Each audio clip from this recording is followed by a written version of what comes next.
Again, thank you very much for giving me an opportunity to talk about the Foundation's response to this COVID-19 crisis. My name, as already said, is Henrik Holstein Rathlou, and I'm the Senior Vice President in the Novo Nordisk Foundation, and I'm in charge of biomedicine and health sciences. And of course, when this COVID-19 crisis started, as a foundation supporting biomedical research, we were, of course, alerted quite early and started to think about how could we support the society and the medical responses to this pandemic. Now, just a brief introduction. I should just say that the Novo Nordisk Foundation is a Danish foundation. We are the largest foundation in Denmark, and we are what we call an independent foundation with corporate interests. The meaning of this is that the foundation is the owner of a series of companies, and probably the most well-known is Novo Nordisk, the main, one of the largest companies in the world within diabetes therapeutics. We also have a controlling ownership in other companies like Novo, and in total we have quite a ownership in quite a substantial number of companies. All the proceeds that we generate from these ownerships, they go up into the foundation and are actually returned to society in the form of grants for scientific research, for treatment of diabetes, innovation, education and outreach, and humanitarian and social causes. So, sorry. So, did you lose the screen? No. So basically, by having these corporate interests, we're able to support all of these areas in society in general. Now, in response to the COVID-19 crisis, we very early started a series of programs. The first was one we called the COVID-19 Danish Emergency Aid, and that was a program basically to stimulate research, but also information and outreach and social activities related to the COVID-19 epidemic. A second program was on societal responses to and preparedness for emerging viral infections. And the third one we started had to do with emergency production of ethanol to contribute to transmission of the SARS virus. Just to give you some insight to these programs. So the first program I mentioned was the acute program. In this program, we have by now supported projects for more than approximately 68 million Danish kroner. And the idea here was to support projects that mitigate the adverse health effects of the corona epidemic in Denmark. And we have been working on three different areas. So first of all, we have of course been supporting scientific projects that are testing new treatments, diagnostics, or preventive measures that have the potential to mitigate the acute health effects of the corona epidemic. A very important criteria in selecting these projects was that they had to have an immediate impact in the crisis. So we were not looking for projects that had a more, you can say, a long time span. These should be projects with a rather short time span and hopefully a project that could lead to results that could be used immediately in the healthcare system. We also started a lot of projects in the information and outreach activities.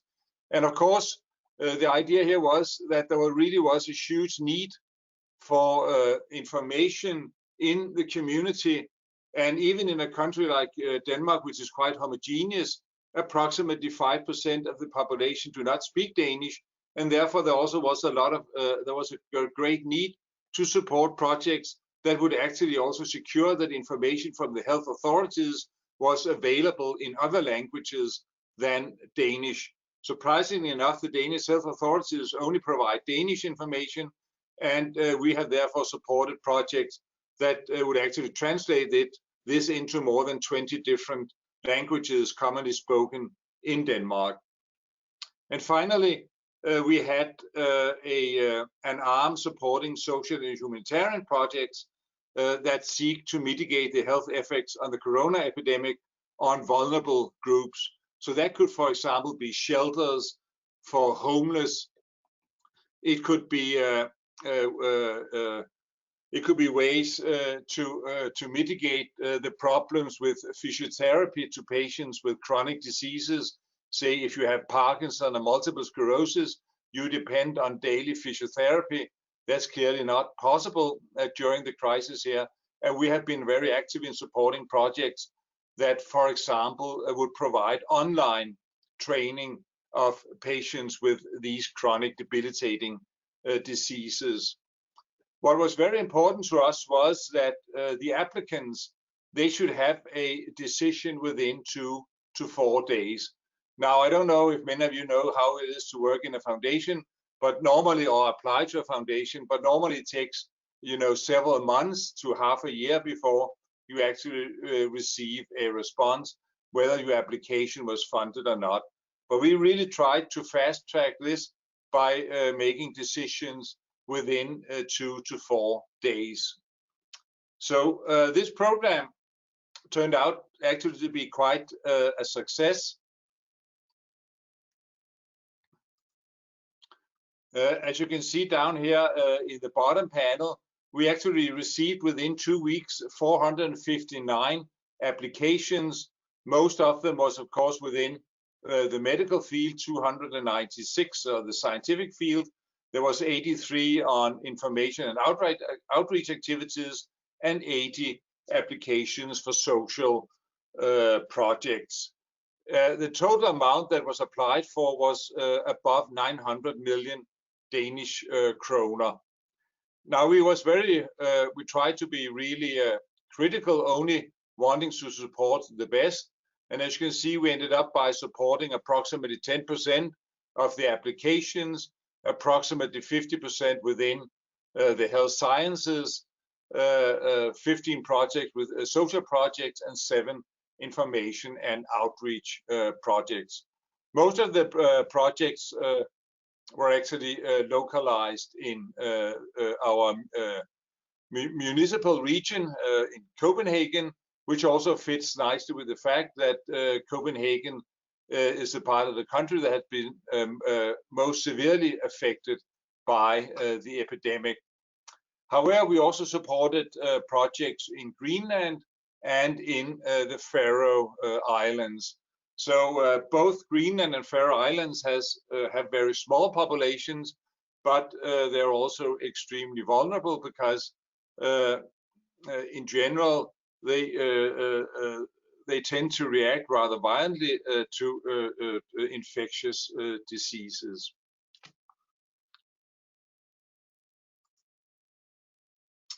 I'm not going to go through this list, but in the end, we supported a lot of projects looking at different ways to treat patients with COVID-19, projects focusing on pulmonary function, pulmonary diagnosis, the use of different treatments, hydroxychloroquine, remdesivir, and so on. So right now we are supporting a lot of clinical projects trying to figure out an optimal treatment for COVID-19.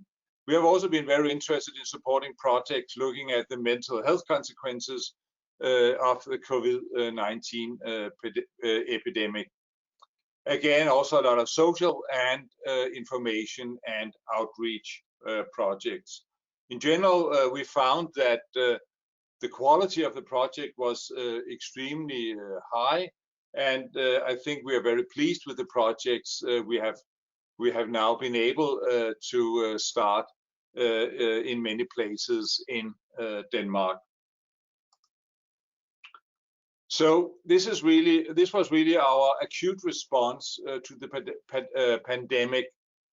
But we have also recognized that this pandemic has really shown the weaknesses in nearly all countries. I think it's fair to say that all countries around the world have been surprised about the whole, you can say, the chain of events in each individual country. So in order to be better prepared next time, we have also started a program which we call Social Responses to and Preparedness for Emerging Viral Infections. So this is a research program which has, of course, a longer time perspective than the acute one I just talked about. Here, the idea is to support projects that really looks at how can we establish surveillance and early detection of disease. How can we develop rapid diagnostics for novel viruses and also new technologies to prevent or combat epidemic viral infections? Also, we need much better work on IT-based methods for detection and prediction of the epidemics. So modeling and AI and machine learning are also very important areas we want to support in order to be better prepared the next time something like this may happen. Also, we like to establish projects, where we're looking at drafting policies in advance, so that whenever a new virus may hit us, we are much better prepared in getting all our different systems up and running, and therefore hopefully be better suited to contain the viral infection, and also promoting a faster development of new treatments, but also hopefully vaccines. So this is also a very ambitious program. We have set 40 million aside for this, and we hope that it's going to make a difference in how the country is going to be prepared next time we are hit by something like this. Then finally, we have, of course, also been trying to support some areas where there is a great need. And one area is the production of ethanol. As you all know, there's been a lack of ethanol for hand disinfection all around the world. Luckily, of course, Denmark, we have a lot of breweries. Carlsberg, one of the largest breweries in the world, they have basically agreed to produce not beer, but rather ethanol. So together with the Carlsberg Foundation, the Novo Nordisk Foundation has paid for a new production line at Carlsberg, basically producing ethanol for the Danish market, so that we can be self-sufficient with regard to ethanol for viral disinfection. So this has been quite successful. Within 1.5 weeks, they're producing more than, I think, 10,000 liters of ethanol here on a daily basis. So that has been a great success, and we are very pleased with that development. Niels, there are many questions. Yeah, I just have a final slide, and then you're welcome. Is that okay? Yeah.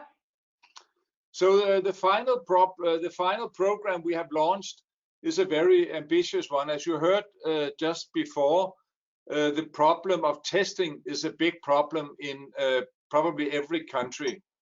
So the Novo Nordisk Foundation, we basically approached the Danish Prime Minister and said that we wanted to establish a test center Denmark.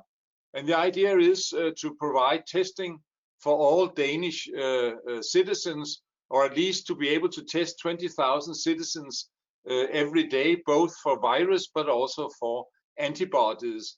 So together with our company Novo Nordisk, we have now set up a test center here in Denmark, and we have established satellites all across the country.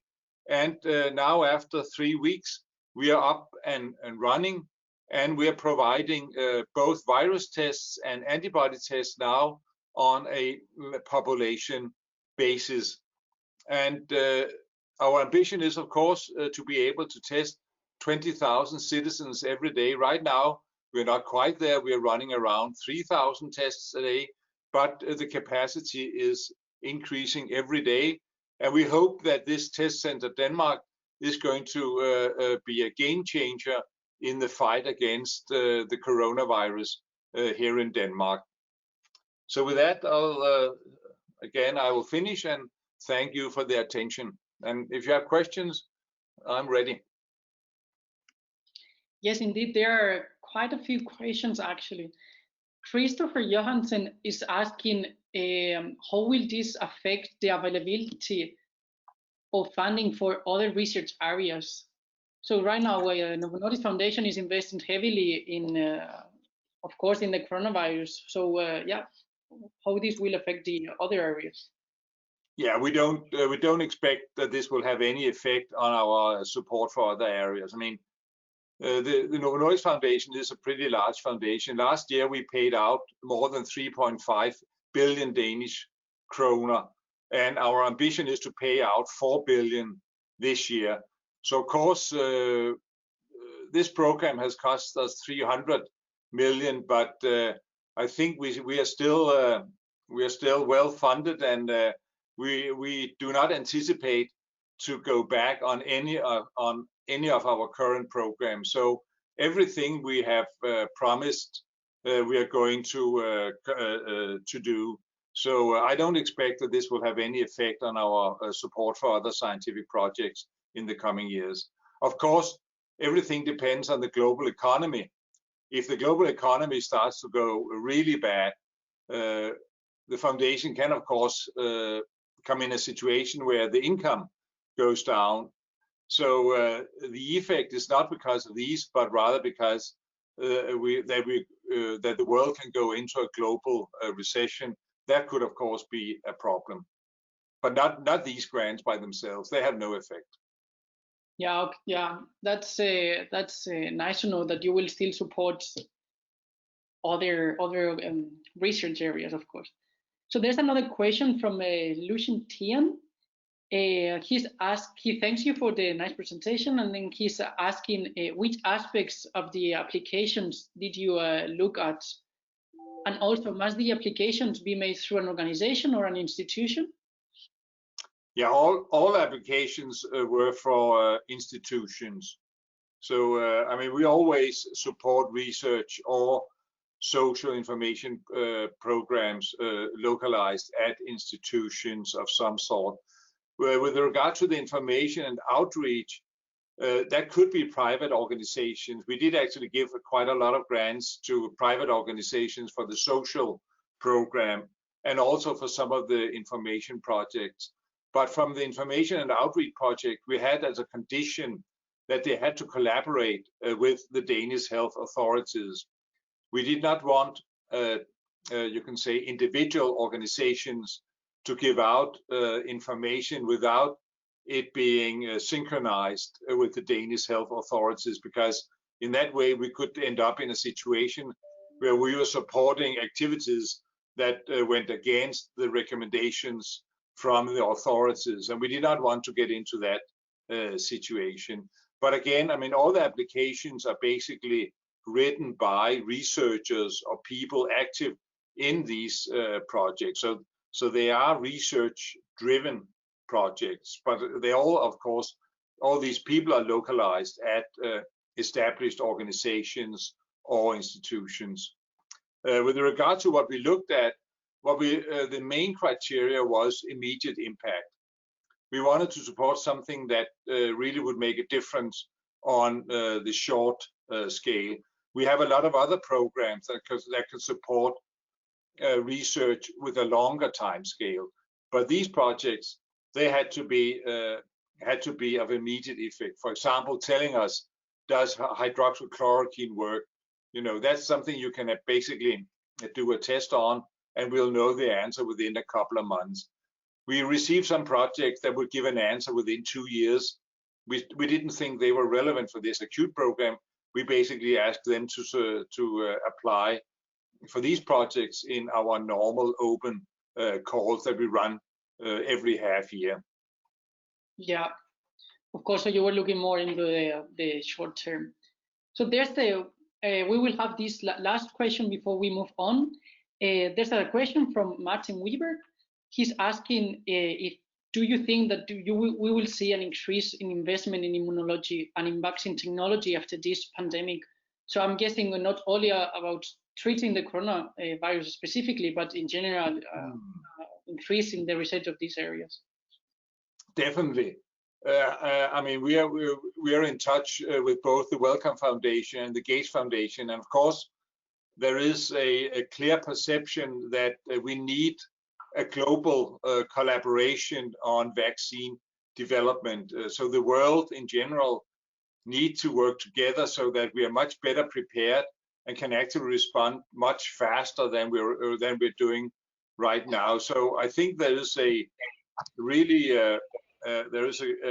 perception that we need to come together and establish a global infrastructure that can act fast and really help producing efficient vaccines on a very short time scale. So I definitely think this is going to change some of our priorities in the coming years.